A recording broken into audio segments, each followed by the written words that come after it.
네, 안녕하십니까. 나상호 목사입니다. 오늘은 저희가 그 쉬운 설교를 위해서 그러면 성경을 우리가 어떻게 좀 효과적으로 읽을 것인가, 네, 이런 내용을 좀 얘기를 해보려고 합니다. 우리가 그 설교를 준비함에 있어서 제가 제일 많이 강조하는 부분이 사실은 읽기입니다. 그러니까 성경을 읽는다는 것은 절대로 그게 쉬운 일은 아니거든요. 우리가 생각할 때, 뭐 글씨 다 아는데 뭐 읽는 거 그게 뭐 이렇게 어렵냐 이렇게 생각하지만 사실 이제 읽는다는 게 중요한 게 아니고, 그러니까 의미를 안다는 것. 그래서 사실 최근에는 이제 각 국가마다 그러니까 소위 말하는 문맹, 그러니까 글씨를 읽지 못하는 것에 관한 그게 아니라, 그걸 중요하게 생각하는 것이 아니라 읽는데 의미를 모르는 것. 그러니까 그게 사실은 굉장히 중요하다고 생각을 이제 하는 거죠. 그래서 그 비율이 어느 정도 되는가, 그러니까 그런 것들을 굉장히 중요하게 생각합니다. 그러니까 예를 들어서 제가 오래전에 벌써 한 30년도 전에 제가 이제 그 외국에서 유학할 때에 한 친구가 저한테 뭐 얘기를 하다가 이런 얘기를 했어요. 뭐냐면, 그러니까 미국에 있는 사람들이 소위 말하는 그 문맹률, 그러니까 일리트러시가 어느 정도 되는 줄 아냐 그랬더니, 뭐 미국 사람 뭐 영어, 미국은 어디 이렇게 취직을 하려고 한다든지 뭐 군대를 간다든지 뭐 이러려면은 무조건 고등학교를 나와야 됩니다. 그래서 고등학교 나오는 거는 되게 쉽거든요. 거기는. 네. 그래서 왜냐하면 이제 중간에 학교를 퇴학하는, 드롭 아웃 하는 친구들이 많아요. 그래서 어쨌든 고등학교를 나와야 이제 먹고 산다, 이런 생각을 이제 하기 때문에 아주 뭐 다양한 요새 우리나라로 치면 소위 말하는 검정고시 같은 그런 과정들이 많이 있습니다. 어쨌거나 그러니까 대부분 어쨌든 고졸을 원하니까 뭐 그렇게 크지 않을 것이다, 이렇게 얘기를 했죠. 그랬더니 그렇지 않다라는 거예요. 그래서 왜 그러냐 그랬더니, 그러니까 읽기는 읽는데 의미를 이해를 못 한다는 거예요. 예, 그러니까 단어는 알고 읽는데 의미를 이해를 못 한다. 그래서 요새는 우리가 이제 DIY 하잖아요. 자기가 이제 직접 사다가 이제 조립하는 거, 근데 그 당시에도 이거 보니까 벌써 30년 전에 미국에도 그런 게 굉장히 유행을 했었거든요. 네, 그게 보면은 자세하게 설명이 되어 있고 그림이 되어 있는 거 있죠. 요거 다음에 요렇게 끼워야 됩니다. 요렇게 끼워야 됩니다. 요렇게 끼워야 됩니다. 뭐 이런 설명 많이 돼 있죠. 그죠? 사실 처음에 저는 그게 편리하긴 한데, 이렇게까지? 뭐 이렇게 이제 생각을 사실은 했어요. 근데 이제 그 친구 얘기는 조금 더 나가서 공장에서 어떤 작업을 할 때에 작업 지시서가 그림으로 돼 있다는 거예요. 저는 그 얘기를 듣고 너무 놀랐습니다. 아니, 그림으로? 왜냐하면 그 사람들이 작업 지시서를 이해를 못 한대요. 예, 그러니까 아마 어쩌면은 지금도 아마 그런 경향이 꽤 많으리라고 생각을 합니다. 어쨌든 제가 이제 이게 서론에 이렇게 좀 장황하게 얘기를 하는 거는 뭐냐면은 성경도 똑같습니다. 그러니까 성경을 읽는데 읽어서 의미를 우리가 안다고 생각하는데 사실은 그렇지가 않습니다. 이게 어쩌면은 조금 누워서 침 뱉기가 될지는 모르겠지만, 제가 신대원에서 가르치는 학생들을 제가 이제 이렇게 해보면, 똑같은 한 본문을 가지고, 그러니까 여러 이제 그룹에다가 같이 이제 그 의미를 나누어서 주제가 뭐냐, 뭐 이렇게 이제 해보면은요, 똑같지가 않습니다. 사실 주제가 똑같아야 되잖아요. 그죠? 근데 정말 많이 달라요. 이런 것들을 생각해 보면, 읽기는 우리가 생각할 때 상당히 쉽다라고 생각하지만 그렇게 쉽지 않다. 특별히 성경을 읽는 것은 그렇게 쉽지 않다. 근데 그러면 그 성경을 어떻게, 그 어려운 성경을 어떻게 읽습니까? 물론 독서를 많이 한 분은 뭐 그렇지 않지만 성경을 읽는 뭐가 있냐면은 원리가 있다는 거예요. 예, 그래서 우리가 이런 것들 따라가는 것이 굉장히 중요합니다. 뭐 죄송합니다. 제가 자꾸 이게 제가 외국에서 공부하던 시절을 얘기를 해가지고 왜냐면은 그때 제가 받은 쇼크가 되게 컸거든요. 제가 처음에 이제 캐나다에 공부를 하러 갔는데 미국 가기 전에 캐나다에서 공부하다 제가 미국으로 이제 옮겨가게 됐는데 캐나다 학교에 가니까 뭐를 가르치냐면 외국인 학생들에게 리딩을 가르쳐요. 읽기를 가르치는 거죠. 근데 읽기를 가르치는데 제가 굉장히 신선하게 받아들였던 게 있습니다. 그러면서 상당히 좀 화가 났어요. 왜냐하면 제가 한국에서 대학원을 나오고 그 다음에 이제 제가 공부를 하러 갔거든요. 그러니까 한국에서 정교적인 교육 과정을 그러니까 18년이나 받은 거잖아요. 그죠? 그런데 한 번도 책은 이렇게 읽는 것이다 라는 것을 배워본 적이 없습니다. 그냥 알아서 읽었어요. 네, 받아쓰기 하고 뭐 그리고 한글 기억 니은 디귿 해가지고 읽었어요. 네, 그렇지 한 번도 그 책은 이렇게 읽는 것이라는 것을 배워본 적이 없습니다. 근데 거기서 그걸 가르치더라고요. 신문은 어떻게 읽을 것인가, 소설은 어떻게 읽을 것인가, 시는 어떻게 읽을 것인가. 여러분 생각해 보십시오. 시를 읽을 때와 수필을 읽을 때와 소설을 읽을 때와 학문서를 읽을 때는 다 다르거든요. 그러니까 그 읽는 뭐가 있냐면 방법이 있는 거예요. 네. 그 다음에 신문에 우리 헤드라인이 있지 않습니까? 헤드라인은 어떻게 뽑는가? 네. 이런 거 뭐. 그래서, 이게 참, 그때 굉장히 제가 쇼크를 많이 받았죠. 아니, 한국에서 대학원까지 나왔는데 어떻게 이런 걸 모르고 있냐. 나름 저도, 책을 많이 읽었거든요. 그 당시, 그때 생각해보면, 근데 그걸 전혀 모르고 있었던 거죠. 얼마나 답답했을까. 네, 참 한심하다. 이런 생각이 사실은 제 자신한테 들었어요. 네, 어쨌거나. 그러니까 제가 말씀드리고 싶은 것은 그런 거예요. 그러니까 성경을 읽는다는 것이 그렇게 쉽지 않다는 거죠. 근데 제가, 이게 뭐, 비판을 위한 비판은 아니에요. 한국에서 지금 통독 학교 많이 하잖아요. 예. 근데 물론, 그래서 뭐 성경을 몇 독했냐. 근데 사실은 처음에 일반 우리 성도님들 경우에 한 2, 3독, 3, 4독만 해도 사실 굉장히 많이 한 거죠. 네. 그런데 몇 독했냐가 그렇게 중요하지는 않습니다. 근데 처음에 우리가 예수님 믿고 난 다음에 성경을 처음에 1독 혹은 2독 정도 하는 거는 굉장히 필요하죠.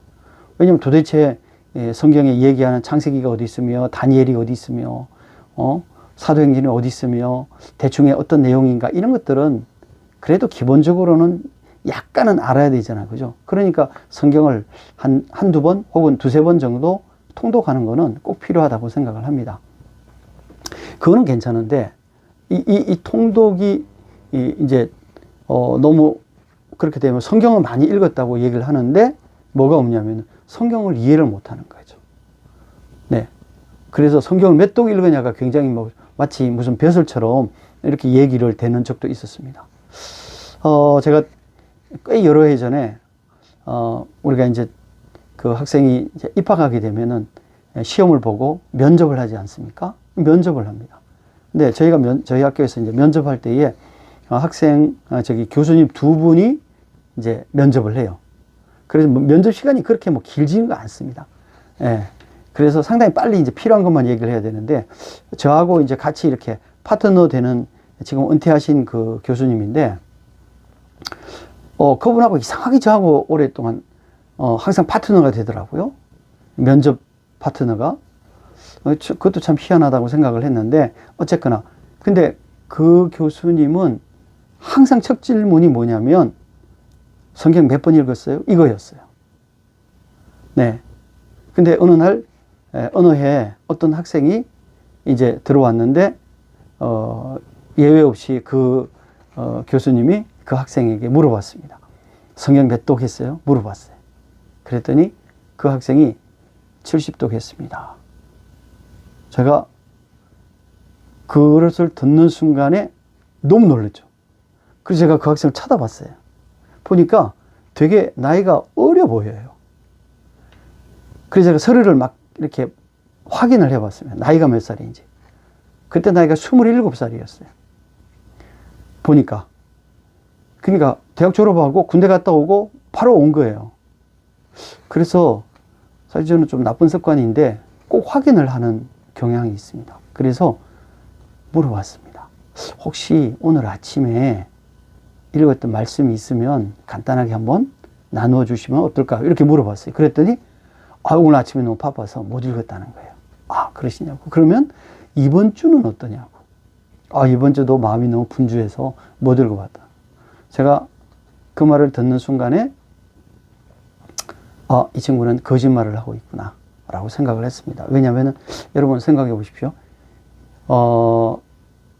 70독을 하려면은요, 1년에 매일 상당히 빠른 속도로 한 2시간에서 2시간 반, 길게는 3시간 이렇게 읽어서 1년에 읽으면 한 12독을 합니다.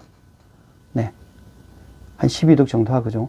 그러면은 그거를 한 6년 해야 된다는 거잖아요. 근데 27살이에요. 네. 군대 갔다 온 거 빼고, 대학 다닌 거 빼고, 이러면은 도대체 언제 그렇게 읽었겠습니까? 네. 부끄럽지만 저도 그만큼 못 읽었거든요. 네. 그래서, 이건 거짓말이구나. 그래서 제가 이런 생각이 들었습니다.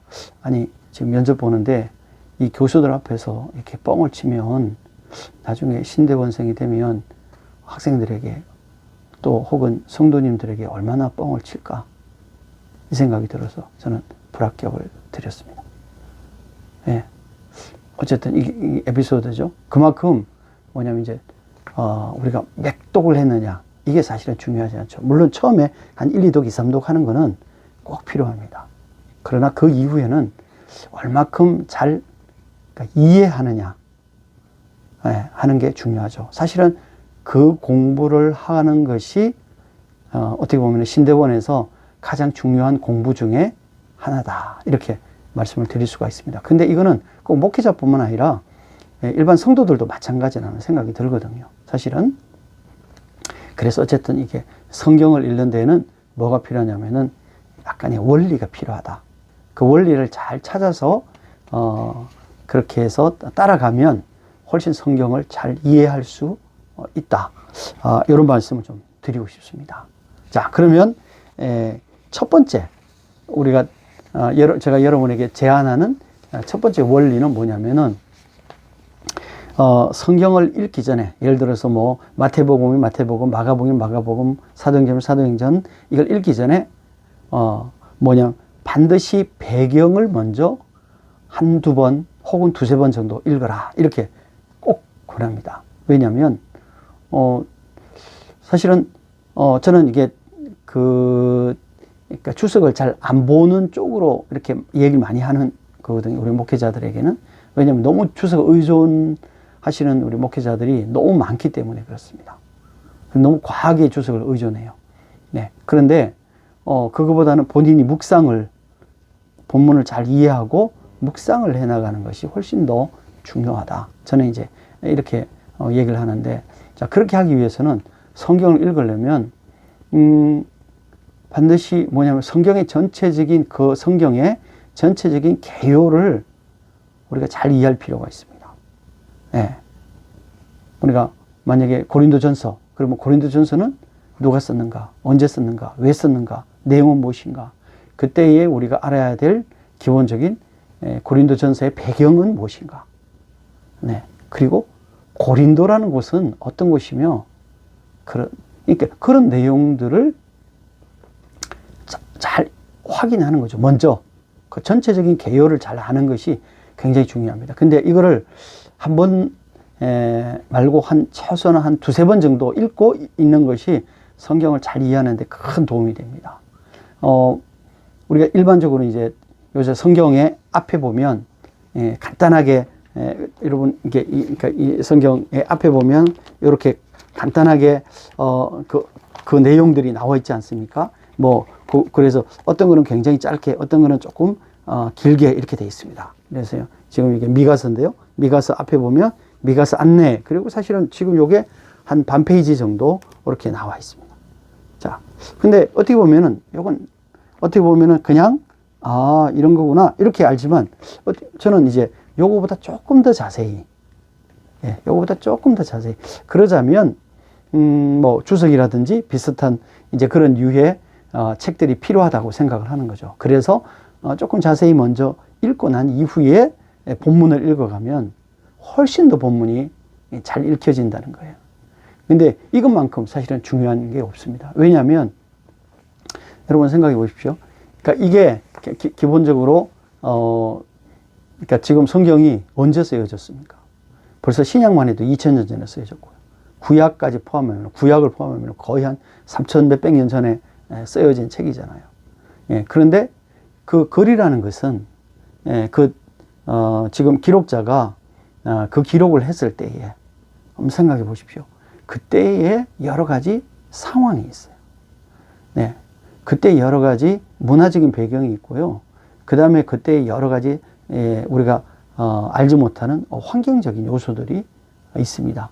또 하나는 그때 사람들이 가지고 있는 어떤 그 신에 대한 종교적 경향들도 있어요. 네. 이런 것들이 다 그 안에 다 이렇게 함축되어져서 글이 된다는 거예요. 네. 글이 되니까 그거를 잘 이해하는 것이 그 글을 잘 이해하는 것이다. 이렇습니다. 우리가 제일 어렵다고 생각하는 거가 뭡니까? 기본적으로 예언서잖아요. 그죠? 뭐 다니엘서라든지 아니면은 요한계시록이라든지 이런 거죠. 근데 여러분 생각해 보십시오. 그러니까 다니엘서나 요한계시록도 그때의 상황이나 왜 요한이 그렇게 써야만 했던가 라는 것에 대한 여러 가지 내용들을 우리가 생각해 보면 그 어려운 것이 아니에요. 왜냐하면 그 당시에 그 사람들이 만약에 그 글이 그렇게 어려웠다면 읽을 수 있었겠습니까? 왜냐하면 그 당시에 우리가 이 성경들은 교회에 회람되었던 거예요. 특별히 신약 같은 경우는 교회에 회람되었거든요. 그러니까 회람되었다는 얘기는 누구나 다 누군가가 그거를 읽었고 누군가가 그거를 읽는 것을 들으면서 의미를 이해했다는 거예요. 그렇다면 그렇게 요새 연구 논문처럼 그렇게 어려운 글이었다면 거기에 있는 교회 성도들이 어떻게 이 글을 이해를 했으며 어떻게 이 메시지를 이해를 했겠습니까? 그건 아니거든요. 그러니까 그런 측면에서 우리가 생각해 볼 때에 잘 이해하는 것, 우리가 그리고 그걸 잘 해석하기 위해서 매우 중요한 첫 번째 우리가 원리가 뭐냐면 배경을 반드시 이해하라 하는 겁니다. 여러분 이거는 뭐 저뿐만이 아니라 모든 그 가르치는 우리 교수들이 다 동일하게 아마 얘기하는 그러는 생각이 됩니다. 특별히 저는 이 배경은 우리가 그냥 성경을 읽는 거하고 다르게 학자들이 어쩌면은 일생 동안 공부한 내용이에요. 우리가 주석을 쓸 때에 앞에 배경에 관해서 씁니다. 근데 그 배경이 그냥 1, 20장이 아니고 수십 장, 뭐 70장, 80장씩 되는 일들도 허다해요. 왜냐하면 그만큼 뭐예요? 본문의 내용에 대해서 여러 가지 우리가 먼저 알아야 될 것들이 많다 이런 거 읽기 전에. 그렇지 않으면은 우리가 성경의 앞에 있는 거 안내 뭐 이렇게 써있는 것처럼 한두 장, 한두 페이지 정도로 쓰고 말지 그 주석에서 그렇게 많은 분량의 내용을 쓰겠습니까? 그렇지 않죠. 그 학자들이 연구를 하면서 이 성경을 연구를 하면서 알아야 될 내용이라고 해서 쓰여진 거예요. 그러니까 저는 가능하면 우리 특별히 목회자들은 주석에 있는 그 내용을 조금 더 찬찬하게 한두 번 정도 읽어보고 그 다음에 그 내용을 연구를 하는 것이 마땅하다. 그리고 그것이 성경을 이해하고 해석하는데 그러니까 가장 중요한 첫 번째 원칙이다. 이렇게 말씀을 드릴 수 있겠습니다.